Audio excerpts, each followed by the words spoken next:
નમસ્કાર મિત્રો, સ્વાગત છે તમારું આપણી આ યુટ્યુબ ચેનલમાં જેનું નામ છે ગુજરાતી જીકેની જમાવટ। તો ગુજરાત રાજ્ય સરકાર દ્વારા વિવિધ વિભાગો તેમજ મિત્રો જે બોર્ડ નિગમ કોર્પોરેશન વગેરેમાં તેમજ ગુજરાત રાજ્ય સરકાર હસ્તગત સ્વાયત્ત સંસ્થાઓમાં કામ કરતા ફિક્સ પગારના જે કર્મચારીઓ છે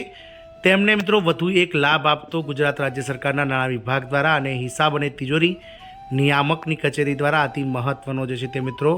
પરિપત્ર બહાર પાડવામાં આવ્યો છે। તો આજના વિડીયોમાં વિગતવાર ચર્ચા કરીશું કે રાજ્ય સરકાર દ્વારા આવા લાખો જે કર્મચારી છે કે જેઓ ફિક્સ પગારમાં નોકરી કરી અને હવે કાયમી નોકરી મેળવવા માટે જઈ રહ્યા છે, એટલે કે 5 વર્ષની સેવા પૂર્ણ કરી અને કાયમી નોકરી જે છે તે મિત્રો મેળવવા જઈ રહ્યા છે તેવા ફિક્સ પગારના કર્મચારીઓ માટે ગુજરાત સરકાર માટે કયો જે છે તે મિત્રો લાભ જાહેર થયો છે તેને લઈને વિડીયોમાં વિગતવાર ચર્ચા કરીશું। તો વિડીયોના અંત સુધી આ બન્યા રહો અને જો આપ અમારી ચેનલમાં નવા હો તો અમારી ચેનલને તમે લાઇક, શેર અને સબસ્ક્રાઈબ કરી બાજુમાં રહેલું બેલ આઇકોન દબાવીને ઓલ નોટિફિકેશન ઓન કરી લેશો, જેથી કરીને ચેનલ પર મૂકવામાં આવતા આવા ફિક્સ પગાર કર્મચારી, સરકારી કર્મચારી, પેન્શનર્સ ભરતીને લગતા ન્યૂઝ અમારા ચેનલના માધ્યમથી આપ સૌને સરળતાથી જે છે તે મિત્રો ઉપલબ્ધ થઈ જાય। તો ગુજરાત સરકારના નાણાં વિભાગ હસ્તગત હિસાબ અને તિજોરી નિયામકની કચેરી ગુજરાત રાજ્ય ગાંધીનગર દ્વારા જે છે તે મિત્રો અતિ મહત્ત્વનો પરિપત્ર જાહેર કરવામાં આવ્યો છે, જેમાં હિસાબી અધિકારી, બિલ બજેટ શાખા ગાંધીનગર, પગાર અને હિસાબી અધિકારી શ્રી, પગાર અને હિસાબી કચેરી ગાંધીનગર, શ્રેયાન જિલ્લા તિજોરી અધિકારી શ્રી તમામ જિલ્લાઓ અને તિજોરી અધિકારી શ્રી પેન્શન ગાંધીનગર તેમજ તમામ જિલ્લાઓ વગેરેને ઉલ્લેખીને અતિ મહત્ત્વનો એક પરિપત્ર કરવામાં આવે છે,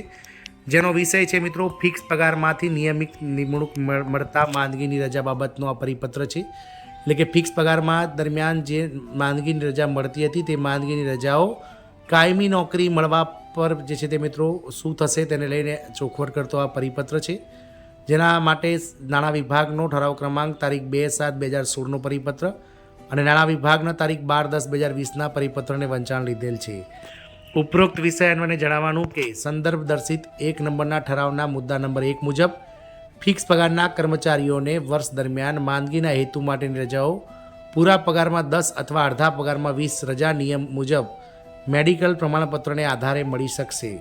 આ ઉપરાંતની માંદગીની રજાઓ કપાત રજા પગારમાંથી ભોગવવાની રહેશે।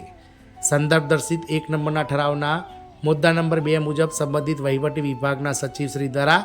આ રજાઓ મંજૂર કરી શકાશે। સંદર્ભ દર્શિત 1 નંબરના ઠરાવના મુદ્દા નંબર 3 મુજબ ફિક્સ પગારના કર્મચારીઓની 5 વર્ષની સેવા દરમિયાન એકઠી થયેલી માંદગી અંગેની રજાઓ તેઓને નિયમિત નિમણૂક મળ્યા બાદ આગળ લઈ જઈ શકાય કે નહીં, જે અંગે અત્રેની શાખાના તારીખ 15/6/2020ના પત્ર દ્વારા માર્ગદર્શન માંગવામાં આવેલું હતું। તો સંદર્ભ દર્શિત પત્ર 2ના નાણાં વિભાગના પત્ર પર્વતે ફિક્સ પગારમાં ફરજ બજાવતા કર્મચારીઓ ફિક્સ પગારમાં 5 વર્ષની સંતોષકારક સેવા પૂર્ણ કરી નિયમિત નિમણૂકમાં આવતા તેઓના ફિક્સ પગારમાં 5 વર્ષના સેવાકાળ દરમિયાન જમા એટલે કે ભેગી થયેલી માંદગીની રજાની સિલક નિયમિત નિમણૂક મળ્યા બાદ આગળ લઈ જઈ શકાય છે, એટલે કે કેરી ફોરવર્ડ કરી શકાય છે, તેમ નાણાં વિભાગની જ 1 શાખા દ્વારા માર્ગદર્શન આપવામાં આવેલ છે, જે આપ શ્રી સૌને વિદિત થાય છે। આમ મિત્રો ફિક્સ પગાર દરમિયાન જે 1 વર્ષ દરમિયાન 10 રજાઓ ફૂલ દિવસ અને 20 રજાઓ અડધો દિવસની જે રજાઓ મળે છે, જો ફિક્સ પગાર કર્મચારી દ્વારા આ 5 વર્ષ દરમિયાન 50 ફૂલ પગારી અને જે 100 જેટલી અડધી પગારની રજાઓ જે